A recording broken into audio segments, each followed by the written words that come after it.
Warning, this is not a test. Please stay tuned to the Watchmen breaking news.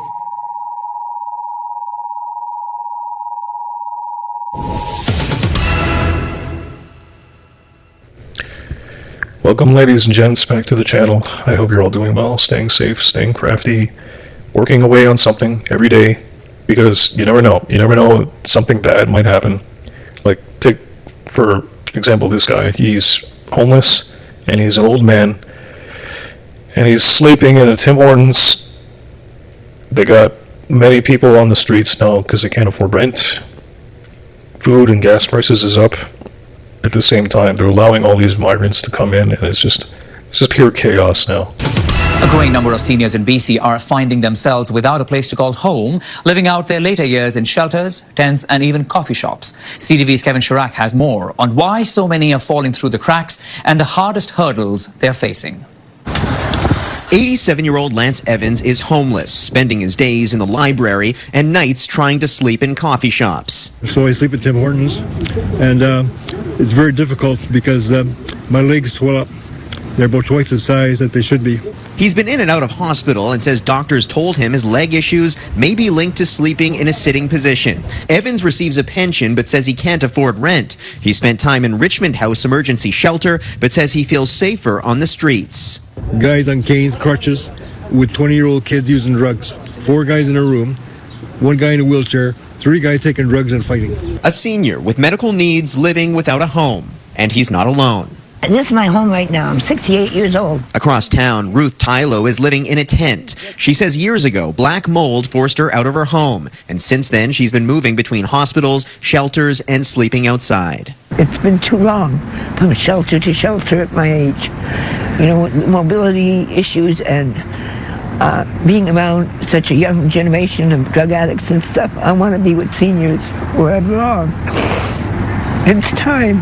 Local outreach workers say more seniors are turning up on the streets. A lot of these people have a lot of cognitive decline. A lot of them have mental health issues. A lot of them have, just the natural symptoms with aging as well. So a lot of them are sick. Last month, we told you about 76-year-old Tom Tong living on the streets of Richmond. Weeks after our story aired, Vancouver Coastal Health found him a space in long-term care. Now, more homeless seniors are coming forward, hoping for the same result. I want to be taken care of and have my own home again. An Ottawa mother is sharing her story after she and her 2 teenagers, an adult son, found themselves living in a tent in the woods, highlighting what advocates call hidden homelessness. Families living without stable housing, often out of public view. CTV's Caitlin Wilson joins us live now with his story. Caitlin. Yeah, Patricia, as Ottawa's housing crisis continues to grow, Amy Ayres says affordability and barriers to accessing shelter have left her family with nowhere else to go. So for the past few weeks, they've been living in a tent while she drives her children to school, trying to keep things as normal as possible. Piece by piece, Amy Ayres is taking down the place her family has briefly called home. For the past few weeks, she's been living in this tent with her 3 kids, their dog and cat, tucked inside a forest in a conservation area owned by the City of Ottawa, but now a way out. We have a friend who had reached out, and we're staying there for now, and they're going to help us to get to where we need to be. She says the hardest part has been trying to keep her family together while running out of places that would take all of them, including their pets. They either didn't have anywhere that would accommodate us all as a whole, or there was no room. She says it wasn't just one thing that led them here. After the pandemic, Ayres left her job as a personal support worker for mental health reasons and now relies on social assistance. She says her oldest son works a full-time fast food job, but even with their combined income, it's still not enough to afford rent.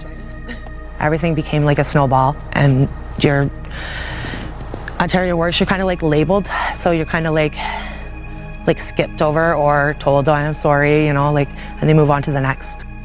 Her story comes as the city shelter system remains under pressure and the number of households waiting for subsidized housing continues to grow, reaching more than 16,000 at the end of last year, the average wait between 5 and 8 years. You have families with children as the biggest group of people in our shelter system. We can absolutely be doing more than we are. And that's not on the city only. That is a national issue. That is a provincial issue. And we need those levels of government to step up. And for Ayers, the first step to getting back on her feet is to find a permanent place of her own to call home. This isn't where I want to be. I didn't ask to be here. But like I said, it could happen to anybody. Ayers says she recently received a call from a city outreach worker about a possible housing option. But for now, she says she's grateful her friend has given her family a temporary place to stay. Patricia? Quite the story. All right, CTV's Caitlin Wilson live for us tonight. Thank you. You know what? We need to get rid of that guy, Carney. We have to, because he doesn't give a damn. Standing on the edge of the crater, like the prophets once said, and the ashes. Cost of living in Canada is sick. There is no more cost of living. There is only cost of surviving. Affordability is the best it's been in over a decade. Affordability is the best it's been in over a decade. Like Canada's speed and expensive than Dubai. It's unbelievable. This is what I've experienced. $1,500 in a month on grocery bills. That is, what does that work out to? $18,000 a year to feed the family. This is crazy. There's no reason that we're living like this. There's no need for things to be this much. It's absolutely insane. And then people wonder why young Canadians don't feel like we have a future. Well, this is why. When you go to the grocery store and you spend $30 for 5 things, it's just getting horrible. Like, things in this country really need to change. Like, it's looking like there's pretty much no hope for the future anymore in Canada. If you still don't believe that Canada has become a total hellhole in 2026, maybe this video might help change your mind. Walking through a completely desolate mall in the middle of the day and you hardly see anyone. Half the stores in here are sheltered and closed, out of business. Sky inflation, runaway, out of control housing prices, mortgage rates, and a ridiculously high cost of fuel as everybody broke. And the only people that you see coming are old people and they don't spend a penny. This is Canada in 2026. An international think tank looked at the pension systems of 34 countries and found while other nations are working towards improving seniors' incomes, Canada isn't. Our system is failing them. Best case, after working 40 years, the system hands you $1,500 a month. After rent, there simply isn't enough money left over. I'm lucky I have it because I have something here. But at home there, I don't have it. People around the world look at this country as peaceful, stable, and full of opportunity, and Canadians themselves felt proud to raise families here. But over the last few years, something changed. The cost of living exploded. Groceries became stressful, rent became unaffordable, good jobs became harder to find, and many people feel like their quality of life is slipping away right in front of them. The city is littered with needles and junkies. Don't venture into a soup kitchen. They are not safe. Avoid these places. It's becoming dangerous. Go at your own risk. But when you ask Canadians, are you proud to be Canadian? No. You hear mixed emotions. Some still say yes, because they love the people, the culture, and what Canada once stood for. Others say they feel disconnected from the country they grew up in, not because they hate Canada, but because they miss the version of Canada they once believed in. And that emotional divide is growing bigger every year. This video isn't about attacking Canada. It's about asking an honest question. Why are so many Canadians struggling emotionally, financially, and mentally right now? And can Canada ever feel homeful again? Oh yeah, one more thing. If you are actually managing a storage locker, and if you see people are actually living there, do something to help. At the very least, turn the other cheek. Go have a donut or a coffee or something, and then check back with them in 10 days at least to make sure that they're doing okay. That would be the good, wholesome Christian thing to do. Yeah, it's good things. All right, that's it for now. I gotta go shop for peanut butter and jelly sandwiches. It's leg up to Starmanhurst for me. Stay crafty. I'm out. Peace. Well, I got these logs for free, and I framed in the back of the truck and then put these little logs on here. It's all well insulated. I had to buy the door because I had to have it special made, and a friend of mine says custom made is custom money. And my brother made the steps, fabricated the steps for me, and then that friend that said custom made, custom money made this nice expensive screen door for me.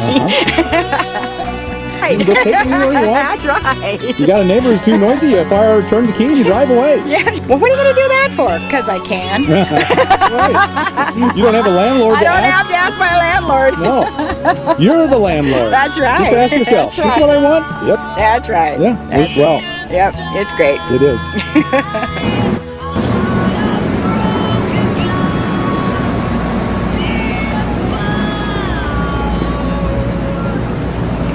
This is affordable housing for the city of Toronto. It's not good. It's not fair. Most of the men you see laying there are older men. I'm not going to tell you where I am, but I'm going to tell you this much. This is not affordable housing. The fuck is wrong with our fucking country? I've said it before, and I'll say it again. If you are not making content or challenging yourself in the ways that other people are, what I've seen in a soup kitchen, some people are already making content and they don't have a place to stay of their own. I've seen people get out of a rut. They start out with nothing and they built their dreams. They've got a lot of talent. Only one guy I can mention who has that creative spark, you know. The unfortunate reality is that he's surrounded by toxic people, and that's like an addiction. People get addicted to toxic friendships or environments.